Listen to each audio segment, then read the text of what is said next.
So this unit is all about natural resources. I left my microphone at home, so hopefully you don't get too much feedback here. So what are natural resources?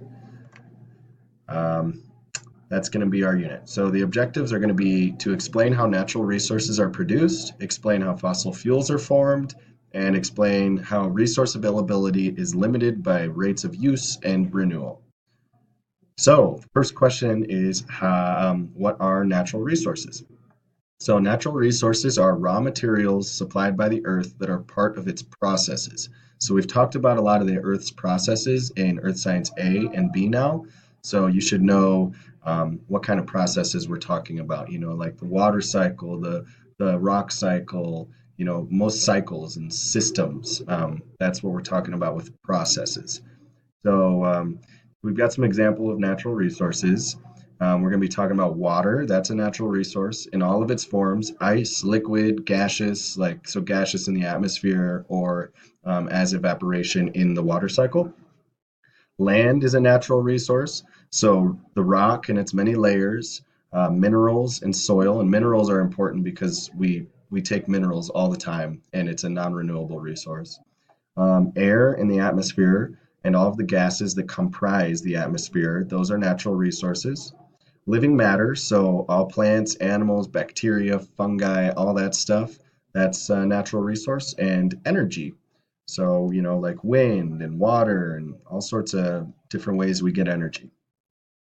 So here's just a good little picture of, different natural resources and what we make from them. So like, oil, we get energy, fuel, water, drinking water, forests, all sorts of things, minerals, mainly jewelry, glass, cans, ceramics, and like materials for your phones and electronics and stuff like that.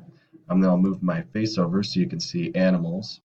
So just take a good look at this in the PowerPoint, get yourself comfortable with it. Here's another just good example of renewable and non-renewable natural resources. So, non-renewables are going to be soils, minerals, fossil fuels. Then renewable resources are like plants and animals, things that can naturally come back. And we artificially bring things back as well. So, how do we classify resources? We classify them by origin, which is like, where they come from. So we've got biotic resources, which are obtained from the biosphere. So they're living or they were once living. So coal is a biotic resource. It was once living, it was plant and animal material. And then we have abiotic resources, which are non living materials. So we're going to think about like rocks, minerals, that type of thing. So we also classify resources by stage of development. So we have potential resources, which like wind, water energy, light energy, that sort of thing. Those are possible resources for future use, things that we can't just take and then instantly convert them. We have to do something else to turn them into energy.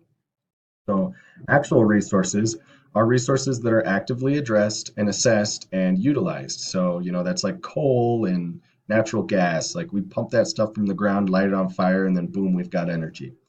And then it's also classified by renewability. So I'm sure you've heard renewable and non-renewable resources. So renewable resources are resources that can be replenished or reproduced easily, and then non-renewable are going to be formed over long periods of time or just cannot be replenished at all. So, things like coal, diamonds, most minerals are non-renewable. It takes millions of years for them to go through the cycles to turn into what they were or are. And so here's just a good classification of actual and potential.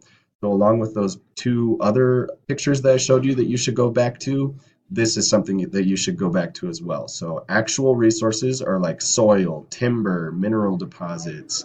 Like I said, things that we can take and instantly convert them. And then potential is going to be like wave energy, earthquake energy, solar energy, that type of stuff. It's things that are like we can turn into energy, but we have to go through processes to turn them into energy, multiple processes.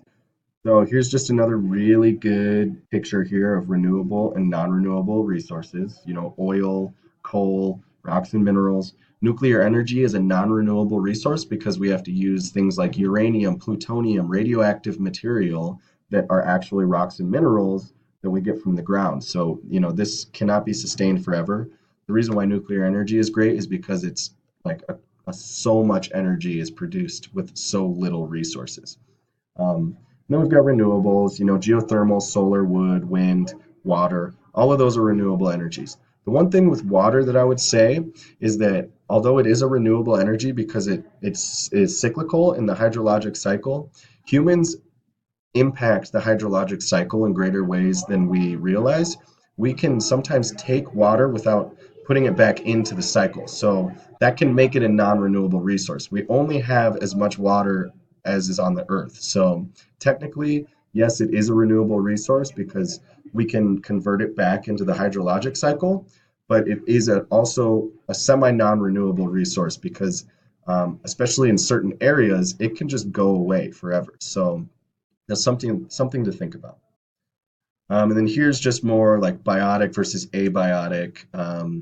We've got all these abiotic components, gases, water, minerals, heat energy, the sun's energy. None of those things are living, but they produce all of these things. So they give the energy for plants to be produced, and then those plants give energy for these carnivores and herbivores to be produced. So it's a big cyclical thing. Take some time to look at this. Take some time to look at this. This is a lot more simple of a little graph to look or model to look at. But then here on the bottom right hand corner, I want you just to think about things that are biotic and abiotic in here. So the deer is biotic, the sun is abiotic, the wind is abiotic, the water is abiotic, but we've got biotic things in the water. So it all goes together. Then here's just another good example of renewable and non-renewables. So take some time to look at that. Now let's get into fossil fuel formation. So the first thing that we want to think about is what is a fossil fuel? So a fossil fuel is a naturally occurring organic fuel. So it's something that we can use as a source of energy. So a good example is like petroleum, which is like oil, coal, and natural gas. And the other question is, how do they form? So they're normally produced by the decomposition of plants and animals, but different fossil fuels form under different conditions. So coal is plant and animal material that has been compressed over hundreds of years in specific environments that allows for the carbon to stay in place and it allows for us to burn that carbon. Oil, on the other hand, is microscopic dead animals and plants that filled in spaces between sediments and with the conjunction of water and cementation decomposed in such a way that they created kind of an oil field. So oil is just like really a bunch of microscopic materials. So one thing that we're going to talk about is fuel producing bacteria. So cyanobacteria is a bacteria that naturally occurs. But what has happened is scientists have been able to genetically modify cyanobacteria to create isobutanol by converting CO2 during photosynthesis. So normally the cyanobacteria converts CO2 into sugars and then continues to use that to feed off of it and produce energy. But what we've done is we've made it so that it converts the CO2 into isobutanol. And so isobutanol is a gasoline alternative. It's not quite as energy efficient as gasoline, but it can be burned. And it is good because it's produced directly through this process of photosynthesis by this bacteria. So it's easier and cheaper. We don't have to go through the processes of drilling into the ground, taking stuff out, um, turning it into like more accessible fuel because the stuff we get from the ground we have to refine it. So that's what gasoline refineries are, is they're refining that fuel so we can use it. um, it's a bad idea. So why it's a bad idea is because we cannot let them escape into the biosphere. So if we let any of this cyanobacteria get out of a lab and get into water, then we're going to have cyanobacteria creating fuel in the water, and then our water is going to get poisoned. So it's a good thing because it creates, readily available fuel, but it's a bad thing because if one mistake happens and it gets into the biosphere, it can really screw things up. And so then a good example of that is Africanized bees.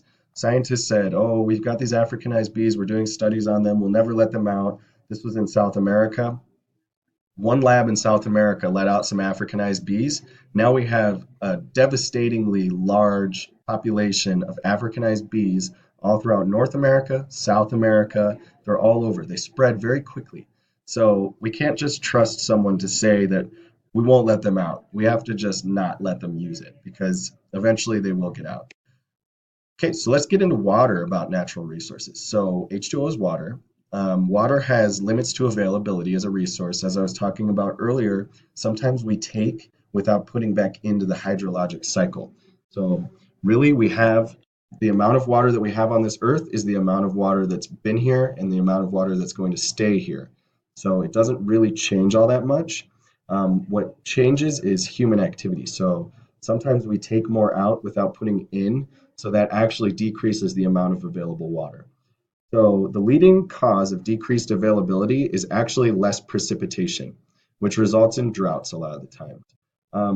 So less precipitation in conjunction with overuse really creates a very, very bad scenario for the United States and the world.